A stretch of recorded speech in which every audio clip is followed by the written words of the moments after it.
Olá, seja muito bem-vindo e muito bem-vinda. Eu sou a professora Roselaine Pontes de Almeida e nessa aula vamos falar sobre a devolutiva, sistematizando o diagnóstico institucional. Para falar sobre esse tema muito importante, a gente vai começar relembrando alguns tópicos que a gente já viu nas outras aulas e afunilando o nosso aprendizado para chegar até a etapa da devolutiva institucional. Lembrando que na psicopedagogia a gente faz toda uma coleta e análise de dados, vai identificando as queixas, fazendo uma escuta atenta, conversando, interagindo com diversos atores que atuam ali no contexto escolar, para identificar qual a demanda que a gente pode atender, ou seja, que tipo de atuação a gente pode ter dentro de cada contexto escolar. E nesse momento, a gente vai preparar a devolutiva, que é a resposta que o psicopedagogo traz para a instituição, pensando em tudo que ele coletou, que ele ouviu, nas queixas que ele converteu numa demanda e traz ali, então, essas possibilidades para minimizar os desafios e problemas que a instituição trouxe para nós durante o processo de avaliação.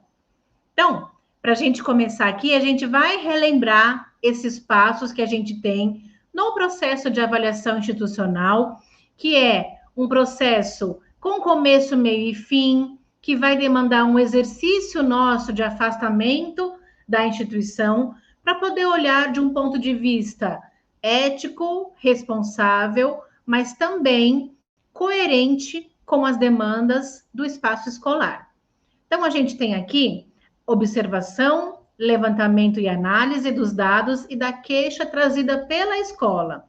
Lembrando que esse processo começa com a apresentação de uma proposta, em que a gente vai na instituição e conta para eles qual que é a ideia de desenvolver uma prática, um trabalho, junto com aquele grupo. Na nossa disciplina, a gente faz isso por meio da carta de apresentação, que traz ali para a instituição todo o escopo de atuação da nossa disciplina, exemplificando que essa atuação, ela não é um estágio, mas sim um exercício de aproximação da atuação psicopedagógica institucional. E nesse caminhar da avaliação, a gente sugere que vocês utilizem as fichas de avaliação, de observação, que a gente colocou no Moodle e que trazem ali minimamente alguns pontos importantes que a gente não deve passar despercebido. Pode ser que quando vocês abram as fichas e olhem e falam, nossa, mas que coisa boba, parece que não tem muito sentido. Mas tem sim. Imagina que quando você for propor a intervenção para a escola, for fazer a devolutiva, você tem que pensar não só no tipo de trabalho que você quer desenvolver, mas também em qual espaço da escola você vai realizar, qual é o tempo de duração. Então, para isso, a gente vai precisar identificar quais são os espaços que existem na escola, em que momentos são usados, como que a comunicação é feita, se é feita com murais, se as pessoas têm uma reunião onde elas se encontram. Tudo isso vai ser dado informação para que a gente consiga fazer um trabalho efetivo, conhecendo a instituição, como ela funciona, como que as pessoas interagem e se comunicam, a gente pode ser mais assertivo no nosso trabalho, ao invés de ter ali algumas barreiras que podem impedir ou prejudicar a nossa atuação. Então, veja como algo que parece pouco importante pode fazer toda a diferença no momento em que a gente for propor uma ação efetiva. Por isso, não deixe de fazer nenhuma das fichas de observação, porque essa observação pode revelar muitas questões importantes dentro da psicopedagogia institucional. E a devolutiva vai ser, então, esse momento em que a gente faz análise das queixas, converte as queixas em demanda, a gente vai formular o que é uma demanda, ou seja, o que a gente pode, de fato, fazer em relação àquela situação, qual demanda é do escopo da psicopedagogia institucional, para que não se gere nenhuma expectativa falsa de que a gente vai fazer atendimento individualizado ou clínica na escola. Não é esse o nosso escopo dentro da psicopedagogia institucional. Mas a gente vai trazer para a instituição justamente uma sugestão que vise a minimização ou até mesmo exclusão do problema que foi ali colocado para nós. E aí a gente vai retomar alguns pontos que a gente viu nas outras aulas, lembrando que o nosso trabalho pode ser no formato de uma consultoria ou assessoria. Quando eu presto uma consultoria, eu faço um trabalho que é mais sazonal, ou seja, geralmente tem uma situação ali, problema, uma situação já instalada, e a escola me chama, né, chama o psicopedagogo institucional, para poder dar uma orientação, fazer um parecer, alguma deliberação que seja importante, e resolver ali uma questão mais pontual. No trabalho de assessoria, a gente tem um acompanhamento, um processo muito mais próximo da escola e das pessoas que trabalham ali dentro. Então, a gente pode fazer um mapeamento das crianças, de quem está aprendendo, quem está ficando para trás, mapear as crianças que têm um laudo diagnóstico, identificar quais são as demandas de formação dos professores, em quais aspectos eles não estão atualizados. A gente pode também, junto com a equipe gestora, identificar os pontos importantes para serem trabalhados como grupo. Então, percebe que a gente tem uma atuação muito mais próxima das pessoas que estão ali na escola? O mais importante é a gente entender que, independente do tipo de atuação, seja numa consultoria ou numa assessoria, a gente vai ter que identificar uma demanda. E a identificação de uma demanda não é ouvir algo que alguém traz e falar, eu tenho para isso uma solução X ou Y. Não. A gente vai precisar fazer uma avaliação, que é um processo que não é tão rápido, que vai ter coleta e análise de dados, para que a gente consiga, de fato, atuar de modo mais assertivo. Para isso, lembrando, a gente vai identificar quem formula a demanda, são os professores, é a equipe pedagógica, quem recebe, qual contexto em que isso ocorre, é um contexto de inclusão, é um contexto de início de ano letivo, é uma situação depois de uma avaliação oficial em que fica aquele clima tenso, né? Como é que a escola foi, como é que se saiu e etc. E o conteúdo de que se trata, ou seja, qual a necessidade que a escola apresenta? O porquê dessa demanda, né? O que está em jogo ali? Né? É a questão dos professores, é a aprendizagem das crianças, é a escola que vai estar mal ranqueada, uma escola que, de repente, né, quer conservar ali seus bons resultados, seu bom IDEB, e, de repente, não está se vendo nessa condição? Quais são as necessidades e interesses desse demandante e quais as possíveis respostas e consequências para essas demandas? Então, para responder essa demanda, a gente vai ter que ter esse processo. A avaliação é processo, não adianta ir na instituição uma vez, coletar poucas informações e já formular ali uma demanda. A gente vai ter um escopo muito maior de análise e uma atuação mais assertiva se a gente conseguir dados mais apurados, né, de diferentes atores que atuam ali no contexto escolar, para que a gente faça uma adequação da resposta às necessidades do demandante e uma intervenção mais assertiva, que corresponda de fato às necessidades daquele grupo e não somente de uma ou outra pessoa que trabalha ali dentro. Aqui nos procedimentos, a gente já falou numa outra aula sobre o ponto 1 e 2, que é o enunciado e escuta da demanda. Aquele momento em que a gente vai acolher a pessoa, fazer uma escuta atenta, identificar ali como que a gente pode ajudar, mostrar que nós estamos ali e aquilo que ela traz é importante. Então, ouvir de fato, né, escutar aquilo que a pessoa traz para nós e fazer essa análise. Ou seja, se reunir com outras pessoas do seu grupo de trabalho, por exemplo, conversar com outros colegas e identificar. Vamos olhar aqui nesses documentos: a observação, a escuta, a entrevista que eventualmente alguém fez e, né, com algum profissional, e vamos identificar o que está ali aparecendo como uma demanda.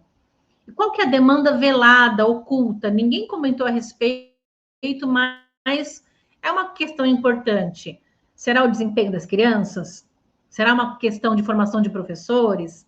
Será que é algo que tem a ver com a equipe pedagógica? Enfim, a gente vai precisar olhar principalmente nessas 3 vertentes, para identificar uma demanda que a gente possa atuar. E aí vem o ponto principal dessa aula, que é a reformulação conjunta da demanda e o planejamento da resposta, ou seja, a gente vai ter que formular a demanda e trazer ali uma sugestão, né, um projeto, um plano de intervenção para essa instituição, depois de tudo que a gente ouviu, depois da confiança que a instituição teve em nós, de abrir as portas para nós, de permitir que seus profissionais contassem para nós quais são os seus desafios diários. Então, a análise da demanda é a forma como nos transmitem uma demanda que pode ser tão diversa quanto o seu conteúdo. Diante disso, temos de procurar entender, em cada caso, qual é, no fundo, o pedido que recebemos. Como eu falei aqui várias vezes, nem sempre aquilo que a gente ouve é de fato a demanda. Às vezes é uma queixa, que nem sempre vai se converter numa possibilidade de atuação nossa dentro daquele espaço. Sem isso, é muito difícil oferecermos uma resposta suficientemente ajustada às intenções do demandante. E aqui eu trouxe algumas possibilidades que a gente tem de pensar essa devolutiva e o plano de intervenção. A intervenção começa com a avaliação e a identificação da queixa, a formulação da demanda, e aí a gente vai elaborar um plano de ação ou de intervenção com base naquilo que a gente analisou da instituição. Na institucional, a gente tem as 2 principais vertentes, que é o trabalho com professores na formação continuada, que pode ser em temas em que eles não dominem, em temas em que eles não estão atualizados. Então, a gente pode pensar aí, por exemplo, que na formação de professores, eles ainda carecem muito de práticas e estratégias para a inclusão de alunos com diagnósticos diversos, por exemplo.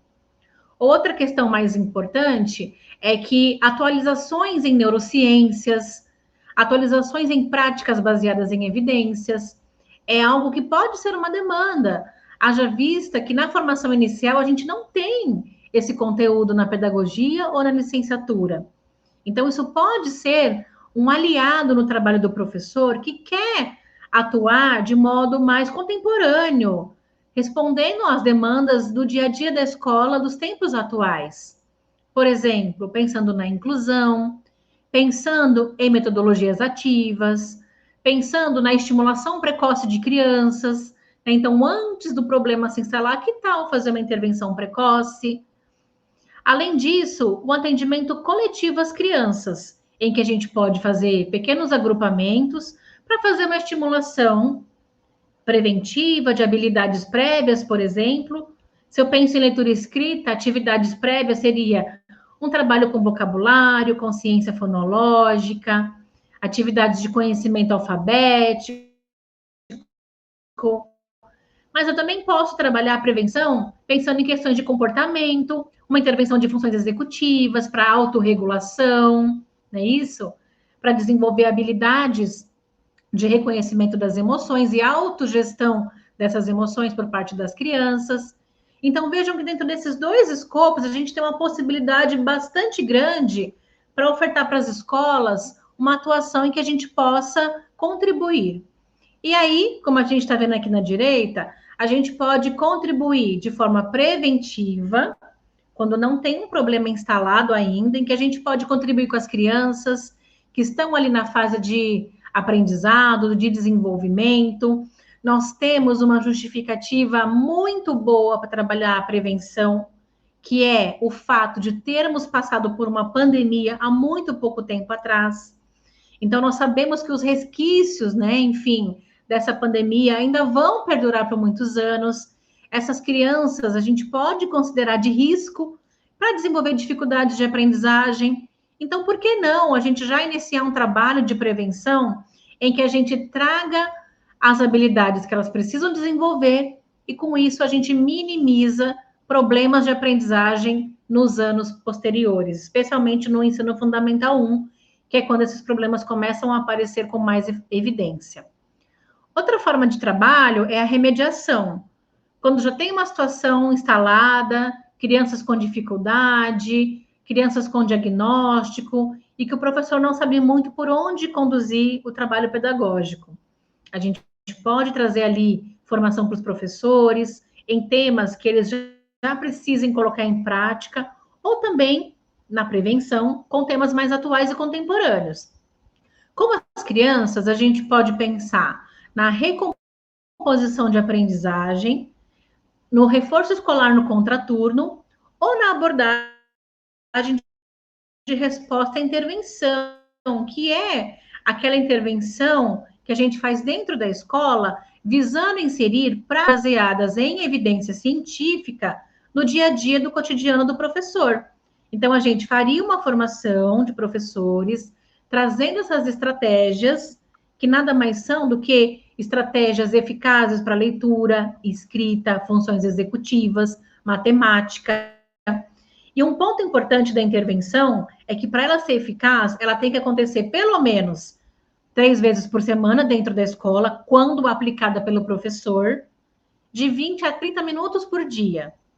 Mas é claro que se ela for aplicada pelo psicopedagogo em pequenos grupos de criança, por exemplo, e não na sala de aula como um todo, a gente pode desenvolver um trabalho uma vez por semana, de 1 e meia por dia, para que as crianças tenham essas habilidades desenvolvidas e tenham uma estimulação com sistematicidade, ou seja, com frequência. Porque não adianta a gente não ter frequência, a gente não consegue ver resultado quando isso acontece. E aqui, olha que bacana que a gente preparou para vocês. Um passo a passo para vocês pensarem, no momento da devolutiva, se a atuação pode ser com os professores ou com as crianças. Na proposta de intervenção com professores, na formação continuada, o que a gente pode fazer, então? Olha que fluxo bacana que a gente trouxe para vocês. Primeiro, a apresentação da proposta, da formação, por que ela seria útil, o que ela traz de contribuição, de novidade, e a inscrição que pode ser por adesão, dependendo do que a escola colocar, ou por convocação. Aí quem decide é a escola, se ela vai abrir para quem quiser se inscrever, ou se dentro do horário coletivo de trabalho, o professor vai precisar cumprir esse horário fazendo a formação. Depois, levantamento dos assuntos a serem trabalhados na formação, o conteúdo programático mesmo, trazendo uma proximidade com a atuação do chão da escola, de sala de aula. Então, nada muito teórico só, mas estratégias práticas que dialoguem com o dia a dia da sala de aula. Depois, realização de encontros de formação com os professores, em que a gente vai precisar estabelecer um calendário, quantas vezes a gente vai para aquele lugar, é uma vez por semana, uma vez por mês, a cada 15 dias, algo que funcione para a escola e também para quem vai aplicar a intervenção. E depois, a avaliação da formação para a gente, de fato, identificar se aqueles temas e tópicos trabalhados trouxeram contribuição para o professor, para a sua prática, se ele se sente melhor preparado para lidar com os desafios do dia a dia da escola, depois daquela capacitação. Se, por outro lado, a gente for trabalhar de modo coletivo com as crianças, numa proposta de intervenção, o fluxo muda um pouquinho. Dá uma olhadinha aqui. Na intervenção com as crianças, a gente primeiro faz uma avaliação para identificar qual que é a dificuldade que elas têm, em qual habilidade, e também o nível de dificuldade que elas apresentam. Porque para trabalhar com grupos de crianças, a gente vai precisar agrupar essas crianças, tanto por nível etário, crianças de idade próxima, quanto por nível de dificuldade. Tipo de dificuldade. Suponhamos que a gente tem numa escola crianças que têm dificuldade de leitura e escrita. Percebe que esse é um escopo muito ampliado? Eu vou conseguir fazer uma intervenção muito mais efetiva se eu tiver um grupo, por exemplo, que tem dificuldades na decodificação, que é o reconhecimento de palavras. Se eu tiver um outro grupo, que é o grupo da fluência, dificuldades na velocidade de leitura, ou um outro grupo, que é o grupo da compreensão, dificuldade de compreender o que eles leem. Percebe que cada grupo vai ter um foco específico e que se eu colocar todo mundo junto na mesma intervenção, provavelmente eu não vou ter a mesma eficácia? Então, olha que importante avaliar as crianças, nem que for com uma avaliação de rastreio para identificar qual a dificuldade que elas apresentam, o tipo de dificuldade e o nível de dificuldade. Se é mais leve, se é mais moderada ou até mesmo severa. para que a gente faça grupos melhores e consiga fazer uma intervenção que produza resultado. É isso que a escola deseja, e claro, na nossa atuação, a gente visa a melhoria da situação desafiadora. Se é com professores, a gente traz formação e, mais do que atuação, uma avaliação, para poder ter ali resultados palpáveis, mensuráveis sobre o nosso trabalho. Se for com as crianças, a gente faz um monitoramento para identificar como elas estavam antes e depois da intervenção e poder chegar a uma conclusão de que se elas melhoraram ou não, se a intervenção foi efetiva ou não. Essa é a nossa contribuição dentro do contexto escolar. Nós temos várias possibilidades de trabalho e vai ser um grande prazer e honra poder conhecer quais são os projetos que vocês vão desenvolverem. Então, espero que tenha feito sentido. Se ficou alguma dúvida, estamos à disposição. Espero que vocês desenvolvam um trabalho maravilhoso e consigam enxergar na prática como a psicopedagogia pode ser fundamental para melhorar e transformar a educação do nosso país. Bons estudos. Até a próxima.